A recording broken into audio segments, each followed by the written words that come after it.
Jane's practicing ahead of time. I love it. Welcome, everybody, despite the weather, despite the power outages. I was lucky enough to be in the shower when that happened, so y'all will get to see what you get. So that's that. June 17th, 2002, summer is beginning in a few days, and we're excited. Today, yeah, it started early, didn't it? Today, the invocation is going to be given by Devin McClendon and four-way test by Patrick Wright. Is Devin here? No. All right. I'll do the invocation, and that works out just fine. Lord, we thank you today for bringing us together in a very special time, in a very special place, a time and place in this world that needs our help, that needs us to be the role models for peace and understanding. Guide us today by helping us to maintain our health. We pray for those who need health, who need the kindness of your heart in times of need. We appreciate the fact that you have given us a lovely place to meet, that you've given us food today, and we pray that we can use this to your service as we pray in your name. Amen. Patrick. Please join me in the Pledge of Allegiance. I pledge allegiance to the flag of the United States of America and to the republic for which it stands, one nation under God, indivisible, with liberty and justice for all. And now the four-way test of the things we think, say, or do. First, Is it the truth? second, Is it fair to all concerned? third, will build goodwill and better friendships. Fourth, will be beneficial to all concerned. And fifth, We certainly hope so. Good afternoon, everyone. It is officially afternoon. It is 12:02 on Friday, June 17th. My name is Drew Rogers. I am the secretary of this club for another week and a half, 2 weeks. We do have one visiting Rotarian with us today. It's Dana McClendon from the Downtown Nashville Club. Dana, would you like to Welcome, Dana. introduce yourself? I'm Dana McClendon from the Downtown Nashville Club, and I live 300 yards from here. So it began to be apparent that maybe I'll stop in. We're glad you're here. Thank you for being here. All right, President very Crossley, back good. to you. Very good. Some reminders here. We're going to have a Rotary Minute first, and the Rotary Minute this time is going to be Zach and Dick, because they were the two folks that went to our Rotary convention this year. So we'd love to hear a little bit about what they have to say. And Zach, we're going to let you go first.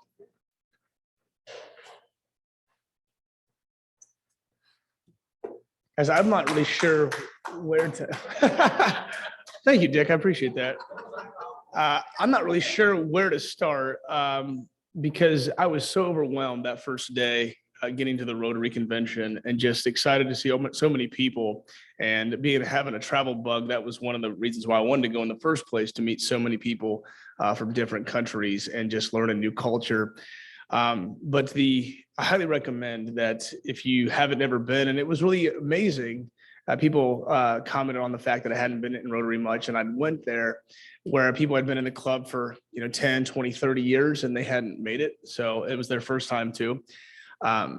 We have so many things to talk about as far as ideas I have and things I want to share with everybody. And I would talk to Miss Betsy and Miss Jane about all that. Some fundraising ideas and also some really cool, amazing things for our international grant project.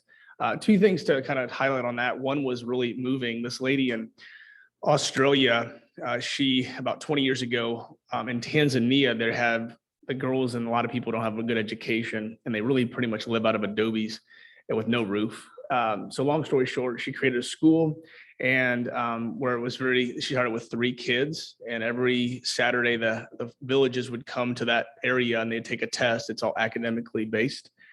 So fast forward, they got a grant for I think $400,000. And fast forward to 2022, they now have 1,500 students. I met 2 of the graduates of that class, Winrose and Elizabeth, and they're now actually college graduates. They just graduated. And the amazing thing about this is that when one student goes to this program, their whole entire family tree will change, because they'll go through it completely. They actually, after they graduate, they have to teach a year back, so they give back. then when they come to America, they're going to have, while they're in college, they're going to be working and they're going to send that money back to their family, which is enough for them to then start sustaining.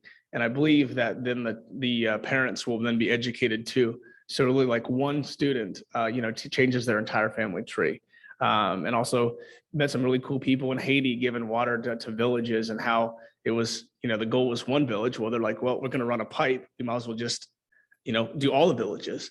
So, I mean, that's just one of many things we can talk about. And then I have some really good ideas on a fundraiser dealing with American flags and honoring our heroes. So love to talk to you guys more individually about it, but I highly recommend. It's going to be in Melbourne next year. So I'm still debating on if I want to get my flight and go. So I probably won't have to twist my arm too much to go. So if anybody wants to join me there, but yeah, so blessed. Met so many amazing people, and I can go on for a long time, but I know it was on a time crunch. So yeah, really got me motivated and excited. So glad it went.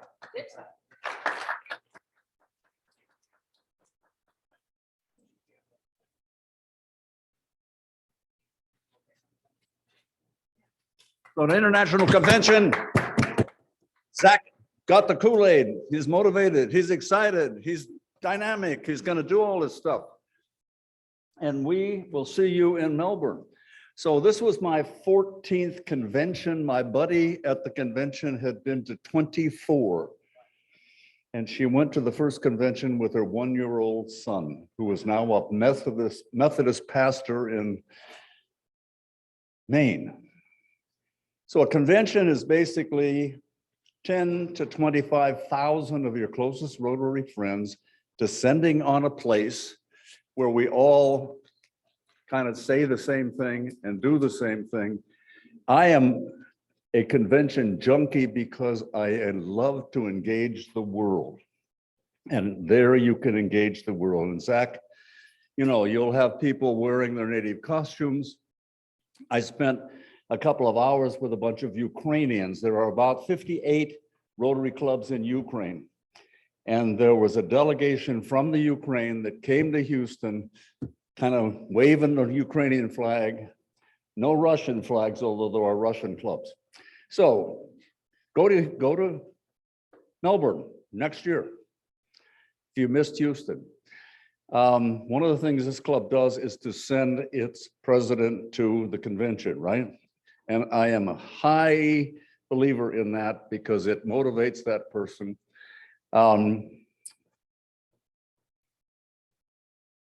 Zach and I did not meet. I don't know where you were, because I think I hit almost all the bars in Houston and I never saw you, right? So, right? So anyway, I have some swag.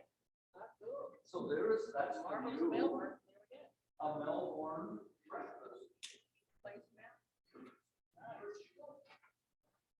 Melbourne breakfast. Who's been to a convention before? 2. There you go. Huh? Who's going to Melbourne? Hey.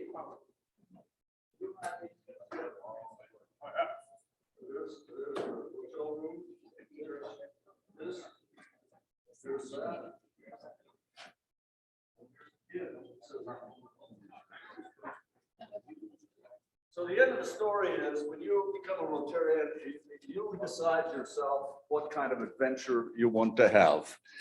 And one adventure is you show up at your Rotary Club meeting, you sit at the same table with the same people all the time, and then you go away. And that's basically your Rotary world.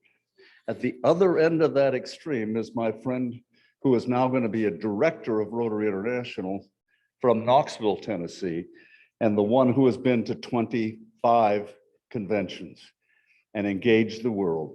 There is no better platform from which to engage the world. You even meet guys from the downtown Nashville club who live a mile away who then show up here, right, Dana? And he's going to get another brownie anyway. All right, it was a wonderful time. I highly recommend it. Change your minds, change your way of looking at the world. Go to the convention.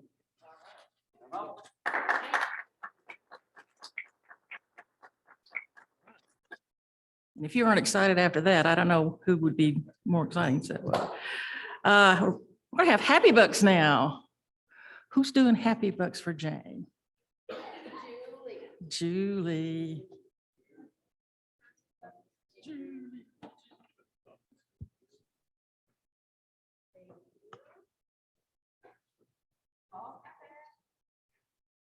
Zach is happy. Is that?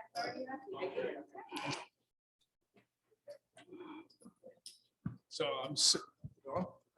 It's supposed to be. okay. I'm so happy for so many reasons, but I'm really happy for, and I appreciate my boy here, Gil, for getting me out this morning, and we went on a discovery flight lesson. So it was my first time flying, and it was so amazing. And he said I did a pretty good job.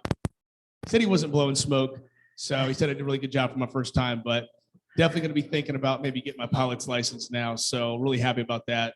Just can't say enough good things about you, Gil. I just appreciate you getting to know you, man. You're awesome. Tish. Very good job today. For my happy bucks, I nominate Gil to donate a flight lesson for the auction for the golf tournament. Woo. Is anybody else happy?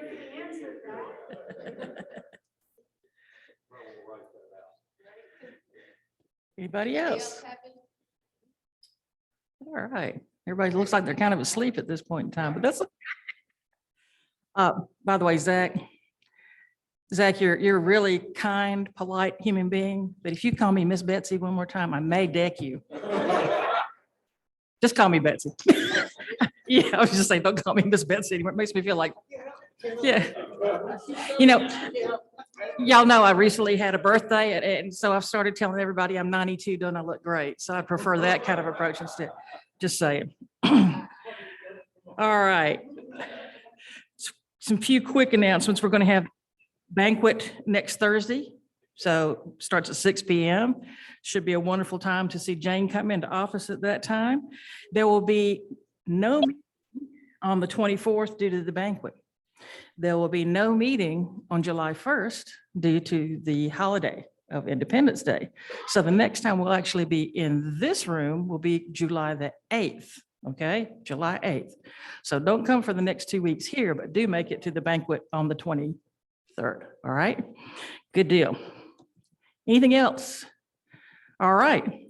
I have the opportunity to welcome back one of my favorite speakers, and that's Jerry Park. Jerry's a very, very talented photographer. He's also a great storyteller. And I think that's the thing I remember the most from when you came before. He's got all sorts of accolades from being in Tennessee State Museum and you know, Cumberland Heights Museum and the Chauvet Art Gallery. But more important, the books that he's written are available to us to see.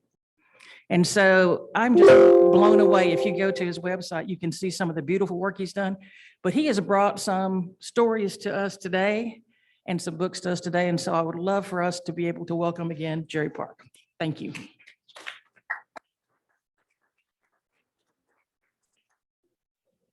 Thank you, Betsy. I love coming here. This is my third trip. And it's like visiting old friends. I mean, you all have welcomed me here today, Jane and Betsy and Tom and Michael over there. And I know Dick, he's and I go to church together. And Linus, just good to see everybody. Jonathan Merck, who actually invited me to this time, is not here. He's looking, his daughter is in a play somewhere. I think it's up north. And so he's gone to be a good father and join her in that. But he and I worked together for many years at Thomas Nelson. So this does feel like home. Just comment on your prayer. You're praying that Rotary would be for the good, a force for good in a very tricky world right now. I've spoken to a lot of Rotaries. I love speaking to Rotaries because of that very thing. There is a unity among all the chapters. You all do good stuff. And so it's always a privilege and an honor to visit a Rotary. So thank you for having me. Those first two books, if you'll recall, were about Tennessee. And when I finished the second one, I knew two things. One, I wasn't finished doing projects and books, but I also knew I needed to do something other than Tennessee. It didn't make any sense to do Slow Roads, Alabama or Slow Roads, Kentucky. I'm not from there. It would make no sense. So the only logical thing to do would be to tackle all 50 states. So that's what I did. And the first part of that was I assessed what I currently had in inventory, if you will, and came up with, I think it was 39 photographs from all my previous travels that would qualify, in my opinion. But that left the other 3/4 of the book to be done in a finite period of time, which turned out to be 3 years, 45,000 road miles. I think it was 14 round trip flights and rental cars and more motel nights than I care to recall. But I got it done. And so I want to show you some of that today. And as Betsy said, tell you a story or two. So here we go. And this trip is going to be west to east. And that's the way the book is set up, because I sort of wanted you to get the feeling that you're joining me and going across our country. So of course, first thing you're going to see is Hawaii.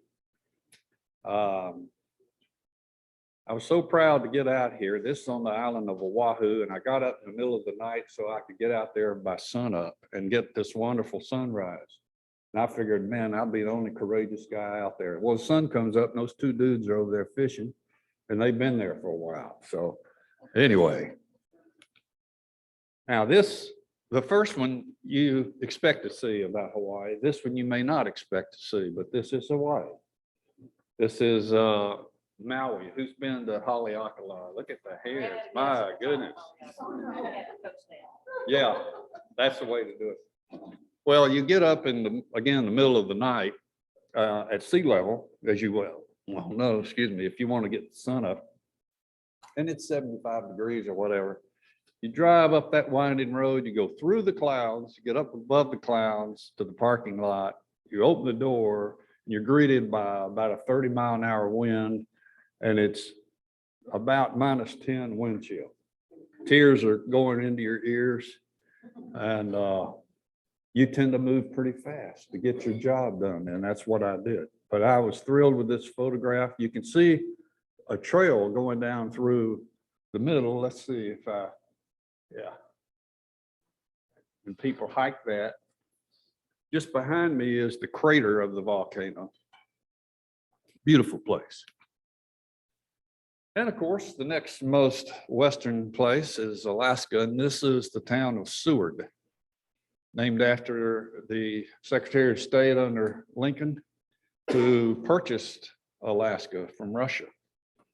And so they named the town after it. Just a little aside here, if you'll notice how smooth that water is, the way you get that is that you put your camera on a tripod and you open the shutter and you leave it open. So most shutter speeds are a fraction of a second, but you leave that open. And what happens when you do that is that anything that's in motion in front of that will settle down and sort of get foggy. And a person can walk in front of the camera, and if they're just a normal gait, will not register at all on the sensor of your camera. So this is a 4.5 minute shot. And so all those little ripples and waves just settle down and look real fuzzy. See, now you know how to go out and do it. So go to your bathtub today. No. And the title of this is Alaskan Parking Lot. And you see this everywhere up there. This is just north of Anchorage. But there are only a handful of roads. And so if you want to get around anywhere but the major villages and towns, better get you a float plane.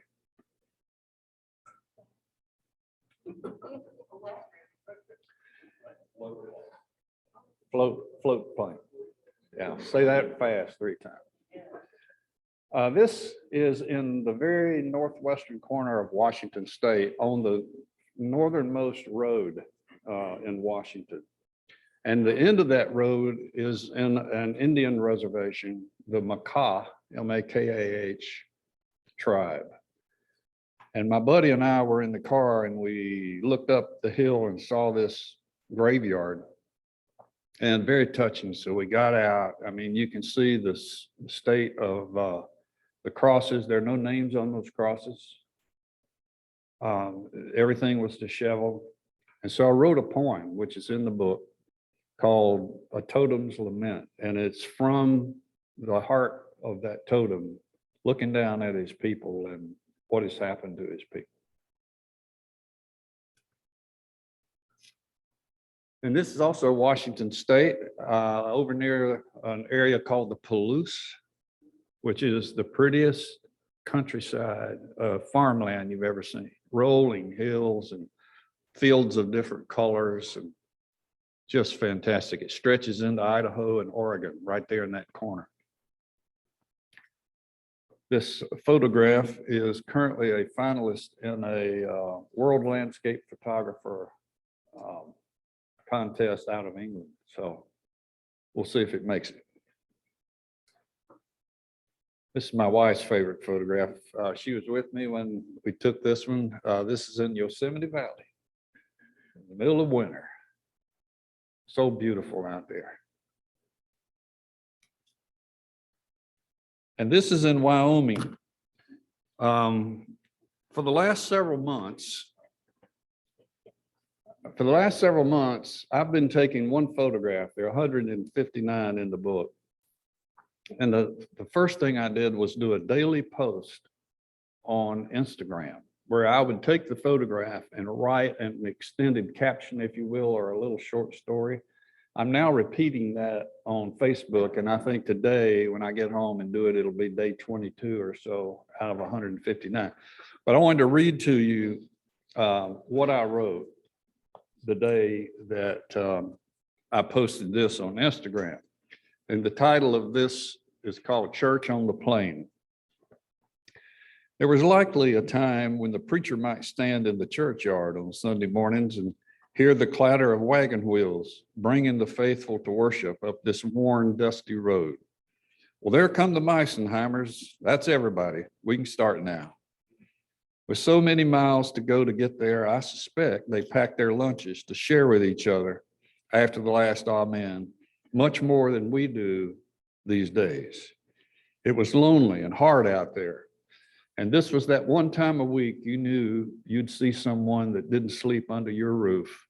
So you didn't waste the chance. Growing up in the Baptist church, one of my favorite hymns had this first line: "Blessed be the tie that binds our hearts in Christian love." Wouldn't surprise me at all if that one got sung a lot by these folks that needed each other so much, even if they weren't quick to admit it.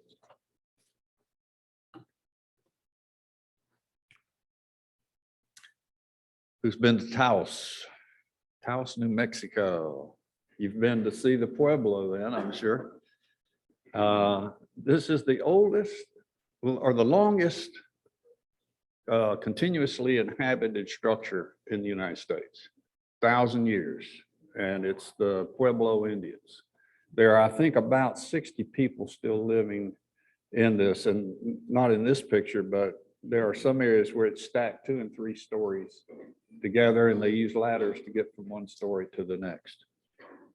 Taos is a beautiful place to photograph.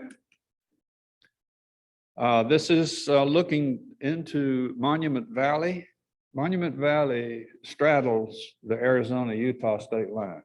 And until I started photographing and traveling, I always thought it was part of the United States National Park System. It is not. It is owned by the Navajo. So when you go there to see it, you are supporting the Navajo Nation. But this is just north of there, and this is also a Navajo shopping center, if you will. And unfortunately, I got there after they had closed up for the day. But I was struck by the wind and what it had done to those flags, but they were flying those flags. This is in Arizona, Canyon de Chelly, another beautiful place, also lived in, even currently down in the valley, by Indians, Native Americans, but this is a part of the national park system. It's a national monument, which is the level right below national park.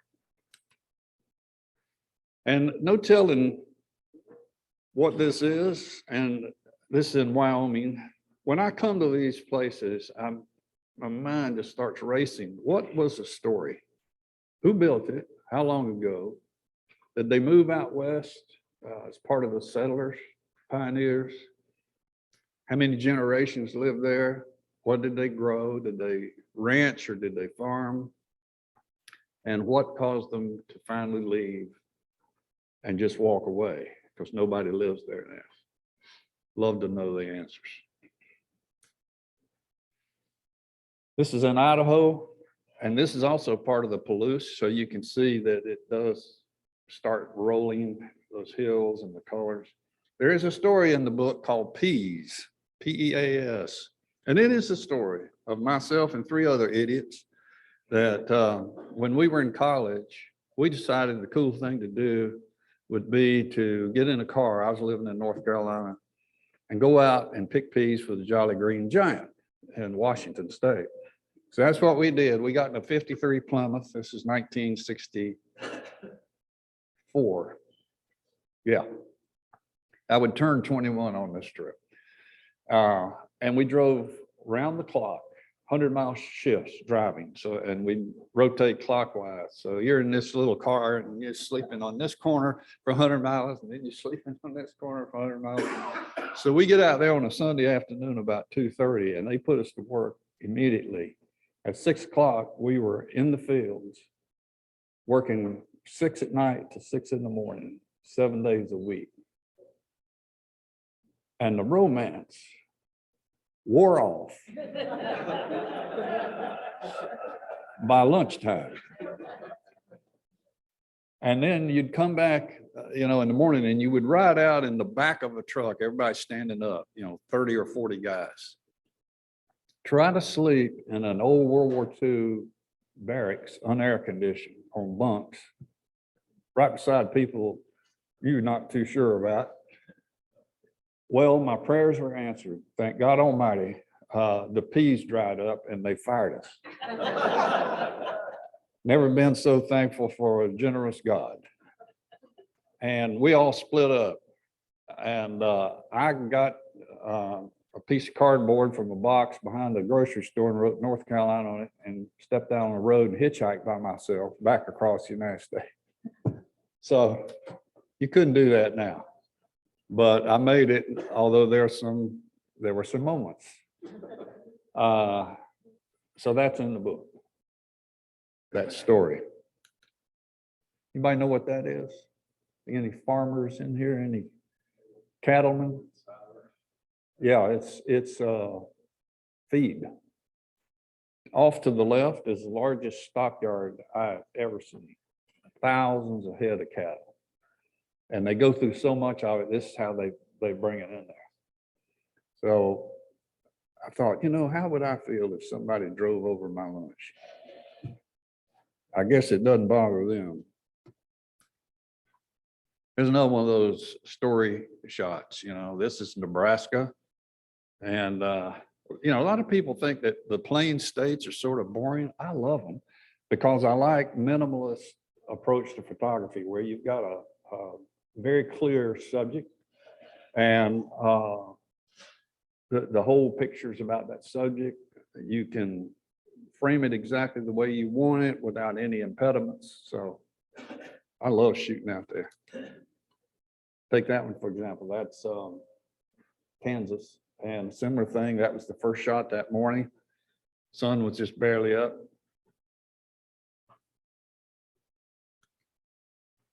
Also Kansas. Our country was settled, of course, East Coast going toward the west. And most of the towns were set up along a river, a body of water, because that's how you did commerce. That's how you traveled to see anybody else, was on the water. When you get out in the middle of the country, there's not that much water, And so what forms towns out there, these grain silos, these elevators. And that's where all the farmers bring their goods to market. So you're driving along this flat land and you can see them coming long way off. There's my buddy. He never took his eyes off of me the whole time I was shooting. This is Kansas or Wyoming, I can't remember. And this is one of my favorite national parks, the Badlands in South Dakota. Just phenomenal terrain, made for photography. And this was early in the morning. It was misty that day, which always adds to, or can add to the drama of a photograph.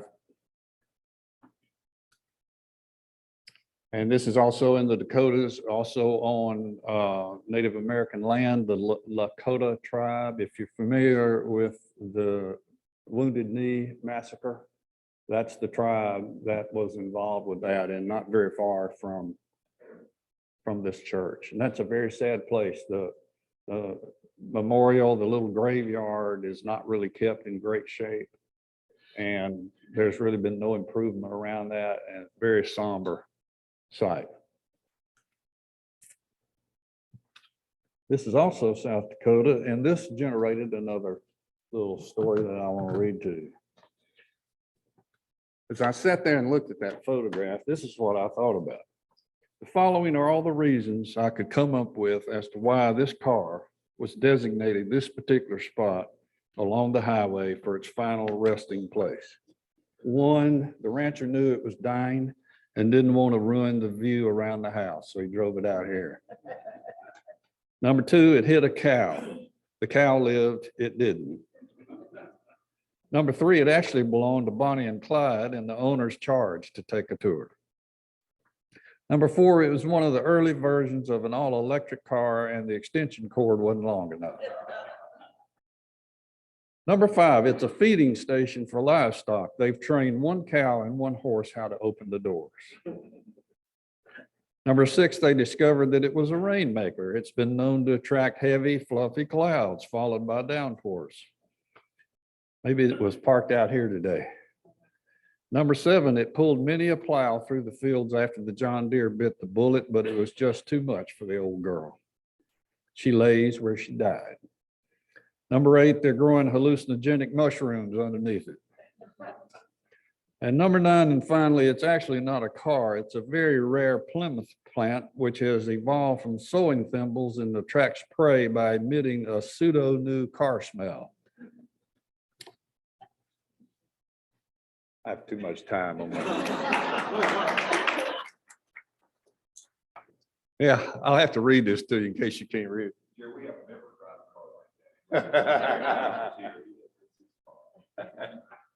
This says no peddlers, preachers, pushers, realtors, any realtors? Law dogs, Hondas allowed. Freeloaders, move on. Well, you can tell right away what kind of motorcycle he rides. A Harley, yeah. I used to ride motorcycles and I had all kinds, and I remember when I upgraded to a Harley, you instantly look like that to anybody with a Japanese brand. I later traded that thing in. It was too dang loud and too dang slow, and got a big Honda. Oh, what was the big one? The Goldwing. Man, what a sweet machine that was. But this was interesting. I'm down there shooting this thing and taking my time to get the right composition on. And all of a sudden I hear this. And down there where the barn is, here comes this pickup truck slinging around that curve and gravel going everywhere. And he's fishtailing up and coming right toward me. And I have learned the hard way that you don't try to get away in a situation like that. You walk toward that situation. It's almost like a dog that's coming running at you. And so he comes up to me, dust is just covering me and all, rolls down the window. What are you doing, boy? You know, and I put my best good old boy, well, I'm just out of here, you know. And I told him, I said, I'm going around the nation and sticking to the back roads, and I'm looking for what's good about America. Well, all of a sudden, he was part of the story. And he began to tell me where to get the best hamburger, and hey, Field of Dreams was filmed right over here, and you need to go see that. And the next time you're here, you look me up now, you hear? So I guess I didn't make his sign. Oklahoma at sundown. Caught the reflection of the dying sun on that front door. It's kind of fun. This is West Helena, Arkansas, and that's an old closed down blues club / pool hall. This is also Arkansas. I love the way, disappearing lines are a photographic, point of interest, and to get two of them in the same photo was kind of cool. That road, as you can tell, as soon as it crosses the track, it angles off. This is a house in Nolensville right here, and it's gone now, but some buddies of mine and I found it and we're out there shooting one day. This was the only piece of furniture in that house. So I wrote a story about a little girl who grows up sitting on her daddy's lap in that chair as he tells her stories and smooths her hair and sings to her and all that. And when she becomes a teenager, she goes through a stage where she's wearing heavy makeup and low cut dresses and all, and he's real strict, and they fall out and he kicks her out of the house. So she goes off, she continues to grow up and has a daughter of her own, and her father passes away before they can reconcile. So she goes to the house and gets that chair, brings it back home, and raises her child sitting on the lap. So that story is in the book.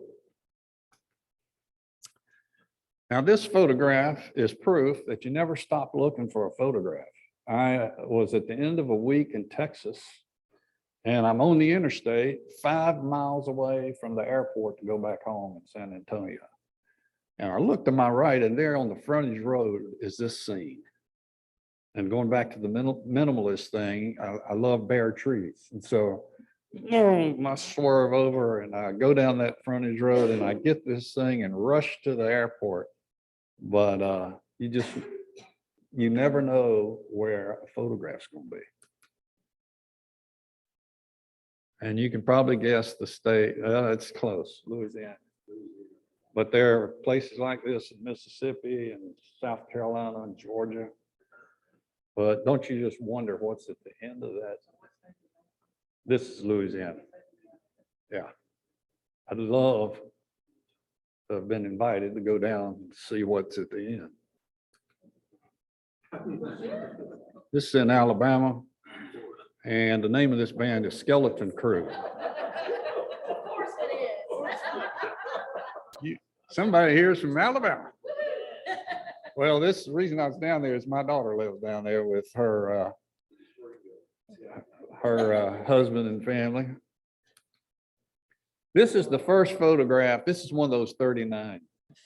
This first photograph I ever took that I was proud of. And this I took maybe 15 years ago. But down there at Demopolis, where my daughter lives, near there is Uniontown, and they had built a new county high school and just walked off and left the old one.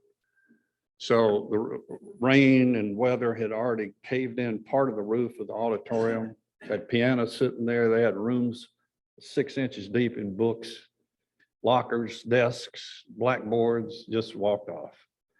And I got this shot, loved it, came back about 6 months later, and the roof had completely caved in. And then in another 3 or 4 months, arsonists burned the whole thing down.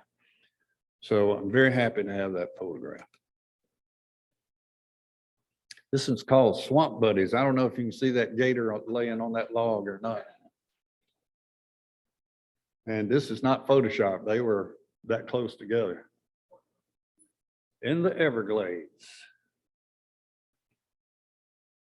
And this is the old Sheldon Church near Beaufort, South Carolina. My favorite place to photograph in the United States is the low country of South Carolina and Georgia. There's so much mystery and mystique and mood and just wonderful atmosphere down there. That church was built in the mid 1700s.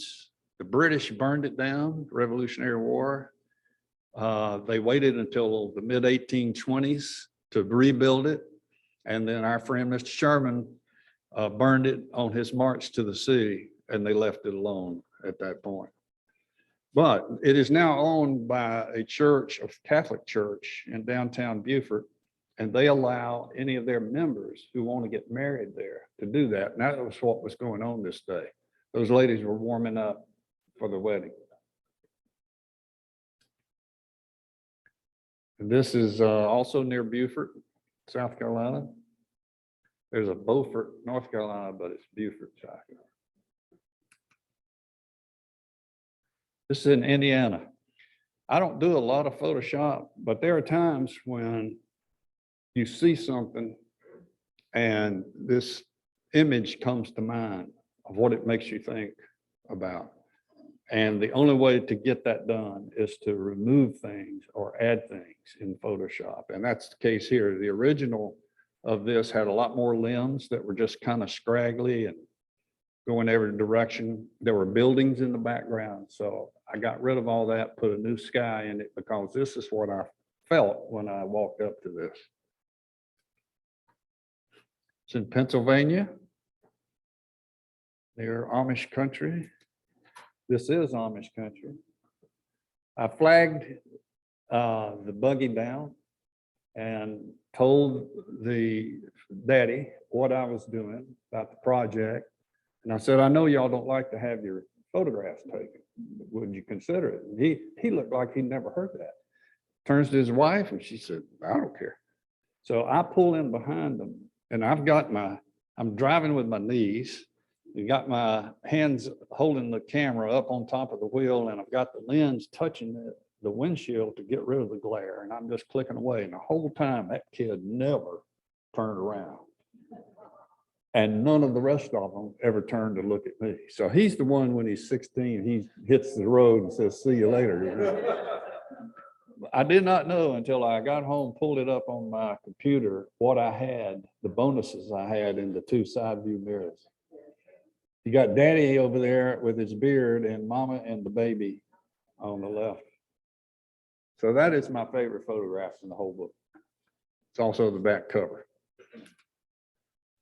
In Maine, we're getting close to the end now. We're in New England. This is down one of those many wonderful peninsulas that jut down south into the Atlantic Ocean.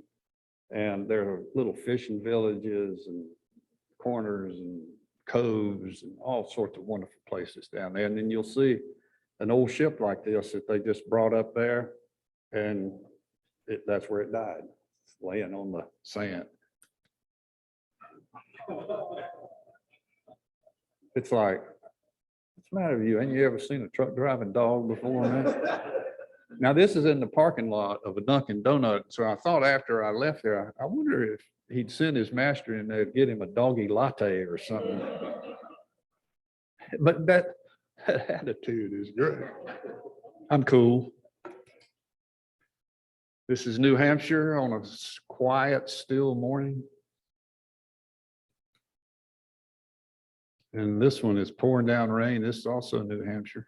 That's the Connecticut River. And finally, my one iconic shot in the book. You got to have a picture of a covered bridge in the fall if you're going to shoot New England. So that is it. Any questions?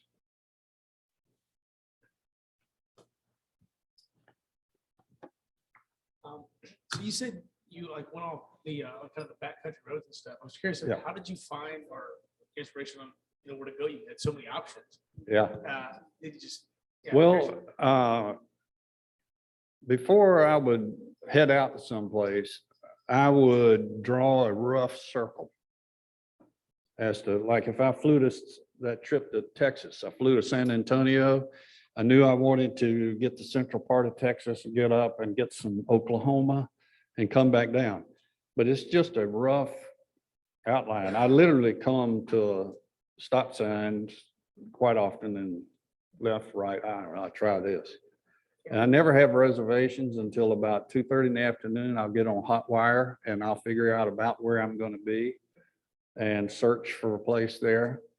And as long as I'm back, in time to get my return flight home, it's all bets are off. So, and it's wonderful. I mean, that kind of, unstructured is, I've worked in, corporate America for 41 years and that was plenty of structure. Did you? Yeah. I'm sorry. Were you done? Well, one more question. Okay, go ahead. Yeah, did you go by yourself? Or is it two? Yeah, most of the time, but some of those earlier trips that yielded those 39 photographs, I've got a real close buddy. He and I actually working on another book on Tennessee. And he and I like to travel, so I did that. My wife went with me to Hawaii and Washington, that northwest corner, but most of it was just me getting out there. What was one thing you kind of learned or just took away? 'Cause I mean, so many experiences. Just Don't stay in Howard Johnson.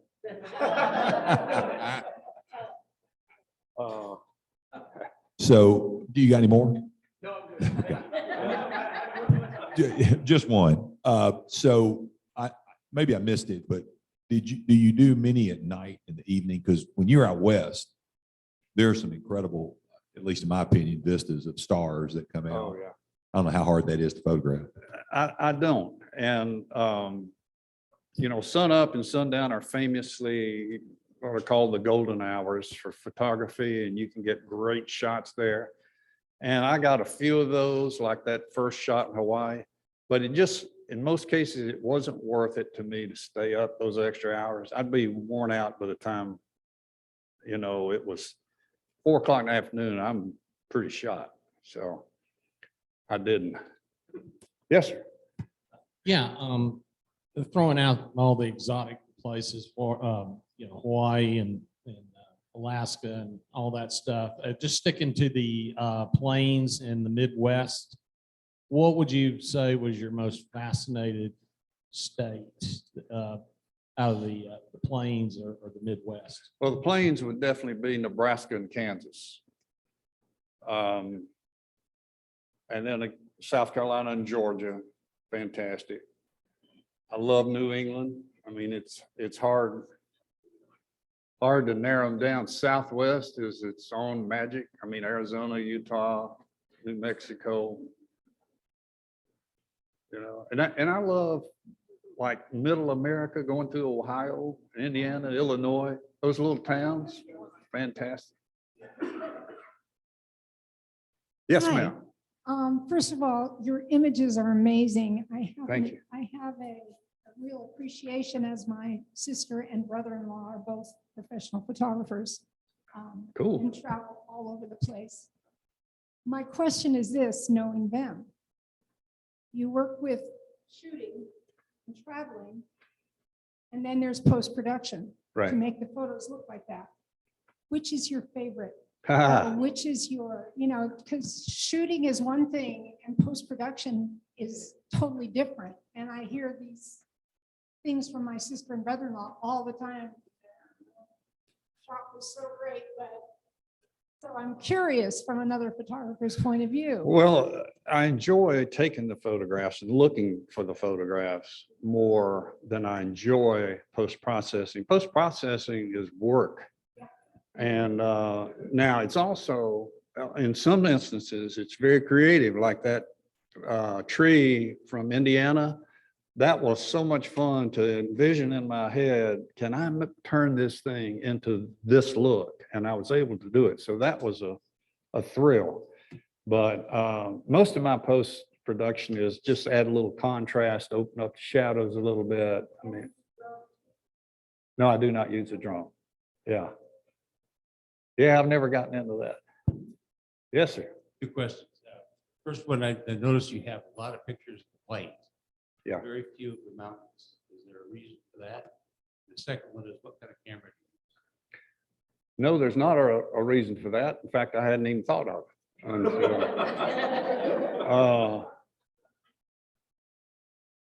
it. There may be more pictures in the book about mountains. I'm thinking of one from up around Boone, North Carolina. That's up there. But I use a Canon 5DS, and it's a 54 megapixel camera. You can take a photograph and like this photograph right here. Well, you can't see it. If I wanted to just frame the covered bridge itself, I could crop out all that other stuff and blow that bridge back up, and it would still be tack sharp, because 54 megapixels is gathering so much information. And that's really the reason I bought that thing, was so that I could have a little more flexibility in how I cropped my images. Yes, sir. Give any consideration to doing anything in Charleston, South Carolina? I was there last year. Oh, I love Charleston. I went to college in South Carolina and been to Charleston, Folly Beach many, many times. But the subject matter and the point of this book is to stay on the back roads. And so you're not going to see the Charlestons. That's a different book. There was someone back there. Or one of your photos that ends up in the book, how many shots would you take? Oh, no, I just only took that one. There's a total of 159 shots I took in 3 years. No. Oh, boy, that's a good one. I would say, I actually got asked this Monday at the Sunset Club. Yeah, and that's the first time I've been asked, and I estimated it was 5,000 to get that 150, 60. Yeah. Yes, sir. Another great presentation. Always glad to have you with us. I Thank you. spent about half my life on the South Carolina coast in the low country. Where was the second shot in Beaufort? What area? It's Hunting Island. Hunting Island? Okay. Yeah, And where'd you go to school? Wofford. Well, Yeah. awesome. So 5,000 pictures with a 54 megapixel camera. What kind of computer do you have What about that, to Dave? store these images? Yeah, I have several external 5 terabyte hard drives, and it uses them up. Yeah, it sucks up memory, man. But it's so cheap now to buy memory that not a problem. Anyone else? I do have the books, and I have, as I did last time, my handy little credit card processor. So be glad to sign some books for you. Thank you so much.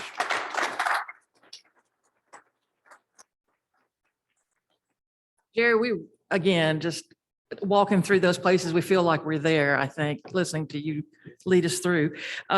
We have a book that we like to give everybody that speaks to us. And so I have a pen, which you may keep, and the book, we read to first graders. And so when you sign the book, we tell them a little bit about you at the beginning of the time that we read to them. And we should start, it's already signed? Okay, we'll get you one that's not signed. Sorry about that. Apologies. Just to give you an example of what we do. Just saying, yeah. Okay. Good to see you here today. Be here more often if you can, Dana. We appreciate that. We should come visit you too. Anything else for the good of Rotary at this time? All right, well, since we're having Culture Day, I've got a poem too. So if you'll bear with me, to quote Lewis Carroll, "The time has come," the walrus said, my dad used to read this to me, "to talk of many things, of shoes and ships and sealing wax, of cabbages and kings, and why the sea is boiling hot and whether pigs have wings. But here's my take on this past year with kings and queens like you, remembering the amazing impact of all the things you do. Thanks, Larry, who just left, for our food each time we meet together here. You kept us fed even when the signups weren't so clear. Thanks, Linus, for your expertise with audio and tech. We sure are glad you can do it, because for us, it's a pain in the neck. Okay, I'll leave it. for keeping us together when so many were away, for keeping us on track this year. There's so much more to say. To Beth and the Jennifers, Roger and Keely, to Bob, Jonathan, Patrick, Jason, I appreciate you, really. To Hunter for feeding our friends down the road.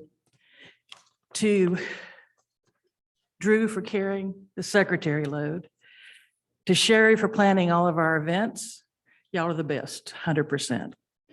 To all of our members who've worked so hard, this community's better because you've gone that extra yard. From cooking pancakes and the playground, to cleaning the river, you impacted folks who'll remember forever.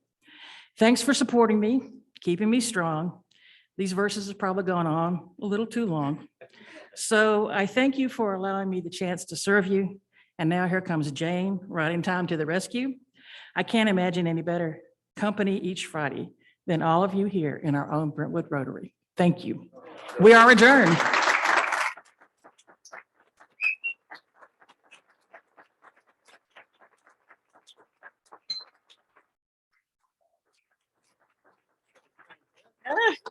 Don't forget to put up chairs and tables, folks, and we'll see you at the banquet.